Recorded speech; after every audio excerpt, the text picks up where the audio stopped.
So here today I'm talking about karmic numbers. The next date of birth I will talk about is 26. 26 that comes to 8.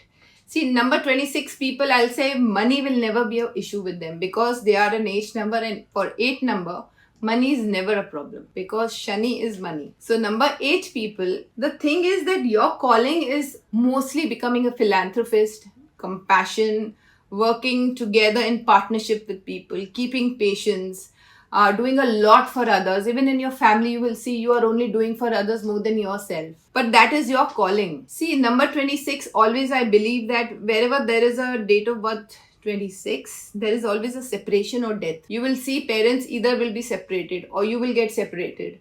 Or if you are married, your husband or wife will be in some other city, you'll be in some other city. Or parents were separated like that. Or you will be separated from your brother, sisters.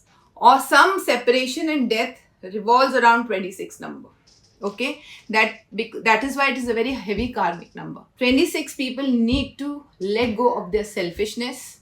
They have to do sacrifice in this lifetime. That is the only way they can come out of this karmic cycle. They need to strike their balance between their work life and their relationships, be it their family, be it their partner, be it their friend circle. There's always a degree of sacrifice they have to make and show a lot of compassion towards others. But at the same time, they cannot forget passion towards themselves. So the perfect balance of emotions is needed over here, which is a very difficult job for 26 number because they love doing for other people. And you will see they will fall also into such situations where in a family they have to do more than what other people are doing. In work, they will have to do more than what other people are doing, So yes, it's a difficult journey for 26 number.